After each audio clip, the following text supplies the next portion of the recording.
एक साल की घटना का जिक्र बाबा तुलसी ने मानस में भी किया। एक बार ऐसा हुआ, महाकुंभ लगा, तो पूरे दुनिया से लोग वहां पहुंचे। 1 महीना सब लोगों ने वहां पर भजन कीर्तन किया, और 1 महीने के बाद जब कथा पूरी हुई, मेला पूरा हुआ, तो भरद्वाज ऋषि के सामने सब लोग आकर के प्रणाम करते, आज्ञा लेकर के अपने अपने घर की ओर जाते। भरद्वाज चूंकि वहां के बड़े बड़े संत थे ना, इसलिए भरद्वाज जी को प्रणाम कर करके लोग जा रहे थे। तो एक संत उसमें ऐसे थे, जब उन्होंने भरद्वाज को प्रणाम किया तो भरद्वाज उनको देख करके आसन छोड़कर खड़े हो गए। कौन है वो संत? बाबा तुलसी ने मानस में वर्णन किया। जाग बलिक मुनि परम विवेकी, भरद्वाज राखे पद टेकी। नाम है उनका याज्ञवल्क्य। परम विद्वान है याज्ञवल्क्य ऋषि, बड़े विवेकी महापुरुष हैं। जब याज्ञवल्क्य ने विदाई मांगी कि भरद्वाज अब मुझे भी जाने की इजाजत दीजिए, तो भरद्वाज आसन छोड़कर खड़े हो गए। इतने बड़े संत। अब किसी के सामने हाथ जोड़कर खड़े हो जाना, इसका मतलब क्या होता है कि आपका जाना हमको अच्छा नहीं लग रहा है। याज्ञवल्क्य ऋषि ने पूछा, भरद्वाज आपने सबको विदा कर दिया, मुझे जाने नहीं देंगे आप? क्या बात? तब भरद्वाज ने अपने मन की एक बात बताई कि महाराज, मेरे मन में एक बहुत दिनों से प्रश्न है। मैं चाहता हूं आज आप जैसे संत मेरे सामने हैं तो अपने प्रश्न का समाधान कर लूं। नाथ एक संशय बड़ मोरे, करगत वेद तत्व सब तोरे। नाथ एक संशय बड़ मोरे, करगत वेद तत्व सब। महाराज, मेरे मन का एक बड़ा जटिल प्रश्न है। कई सालों से प्रश्न मेरे मन में गुम रहा है, कहीं समाधान नहीं मिल रहा है महाराज। आज मैं सोच रहा हूं पहले अपने प्रश्न का उत्तर आपसे ले लूं, फिर आपको विदा करूंगा महाराज। कहत सुनो ही लागत भला जा, जो न कहूं बड़ हो ही अकाजा।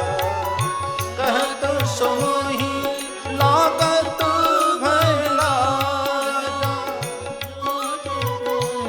बड़ हो ही अकाजा।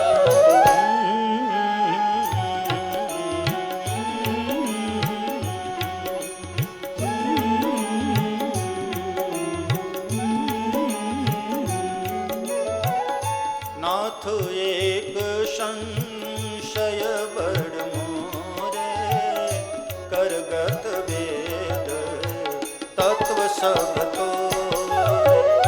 नाथ एक संशय बड़ मोरे, करगत वेद तत्व सब तोरे।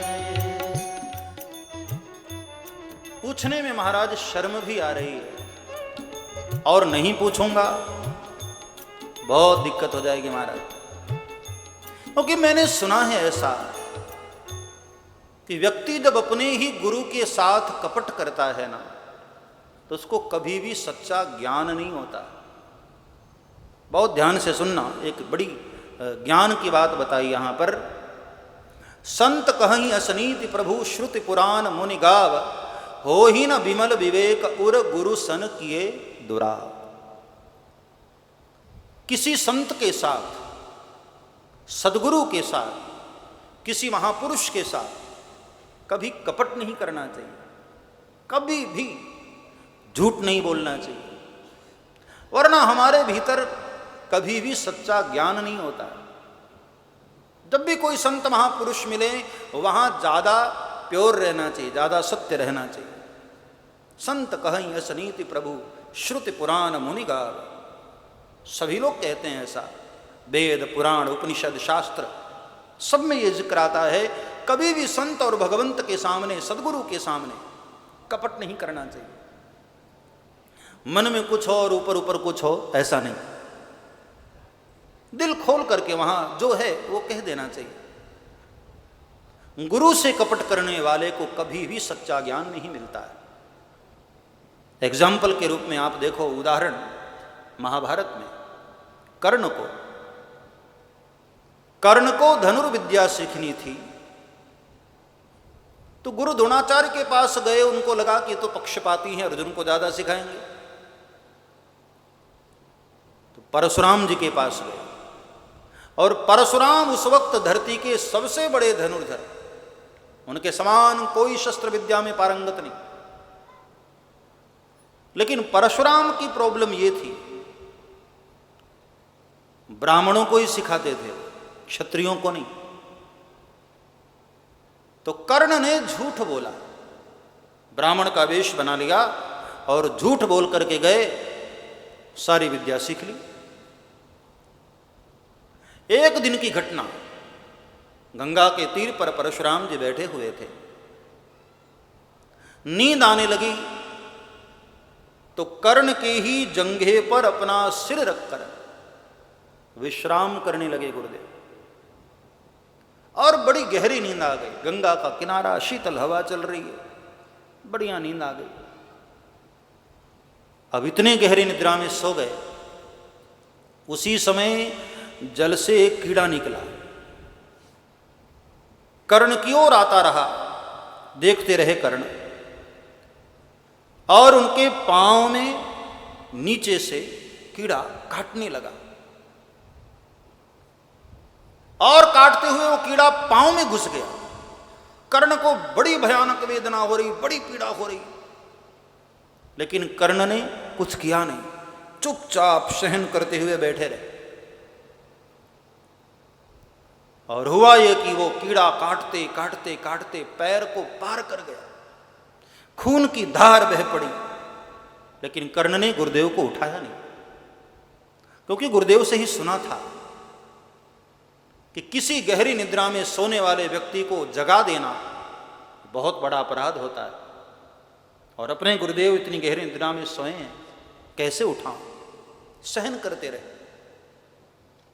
वो तो जब रक्त की धार उनके पांव में लगी और गुरुदेव को थोड़ा गर्म महसूस हुआ, एकदम से नींद खुली, देखा तो वहां खून खून बह रहा है। परशुराम ने पूछा, कर्ण ये ब्लड, ये खून कैसा? कर्ण ने कहा, गुरुदेव क्षमा करना, ये रक्त हमारा ही है। तुम्हारा? हां गुरुदेव, आप सो रहे थे ना, तो ये कीड़ा मेरे पांव को काटता रहा और मैं सहन करता रहा। दर्द बहुत हो रहा था, लेकिन मुझे लगा कि आपको मैं जगाऊं कैसे, आप इतनी गहरे निद्रा में सोए। परशुराम ने कहा, इतना दर्द होता रहा और तू सहन करता रहा? इसका मतलब है तू पंडित तो नहीं हो सकता है बेटे। पंडित इतना सहन करने वाला नहीं। बता कौन सी जाति का है, अभी वरना मैं तुझे श्राप दूंगा। तब कर्ण डर गए और कर्ण ने डर के मारे कह दिया, गुरुदेव आप सच कहते हैं, मैं ब्राह्मण नहीं हूं महाराज, मैं तो क्षत्रिय हूं। परशुराम ने कहा, तूने मुझसे झूठ बोला और झूठ बोलकर तूने शिक्षा पाई। जा, शिक्षा तो तूने प्राप्त कर लिया है, लेकिन श्राप देता हूं तुझे, जब तुझे मेरी विद्या की आवश्यकता अति होगी, ज्यादा होगी, उस वक्त ये सारी गुरु के द्वारा प्राप्त हुई विद्या विफल हो जाएगी। गुरु से झूठ बोलने का ये परिणाम रहा। युद्ध मैदान में कर्ण मारे गए। महाभारत के युद्ध में जब कर्ण के रथ का पहिया जमीन में धंस गया और कर्ण उसको निकालने के लिए नीचे उतरे हैं, और उसी वक्त अर्जुन ने सरसंधान किया बाण, भगवान कृष्ण ने कहा कि अर्जुन चला बाण इसके ऊपर। जब इसने कर्म कहीं भी धर्म का पालन नहीं किया तो आज इसके लिए धर्म कैसा। और अर्जुन के बाण चलाने पर उस वक्त कर्ण ब्रह्मास्त्र को पुकारते रहे, इंद्रास्त्र को पुकारते रहे, पशुपास्त्र को पुकारते रहे, कोई अस्त्र न आया। गुरु का श्राप उस दिन कर्ण को वीर गति को प्राप्त करवाया। ये गुरु के साथ कपट करने का दुष्परिणाम है।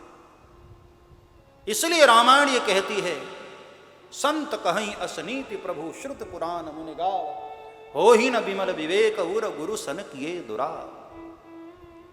संत भगवंत के साथ कभी भी कपट मत करो। मन में कोई बात उठे पूछ लो, प्रश्न कर लो। मन में छुपा करके रखना ये तो कपट है साहब। हाँ, और कपटी लोगों से केवल भगवान ही दूर नहीं भागते, संत लोग भी बड़ी दूरी बना करके रखते हैं। इसलिए कपटी नहीं होना चाहिए। सब्सक्राइब करें श्री चिन्मयानंद बापू जी के YouTube चैनल को और हमारे वीडियोस को सबसे पहले देखने के लिए बेल आइकॉन को दबाना न भूलें।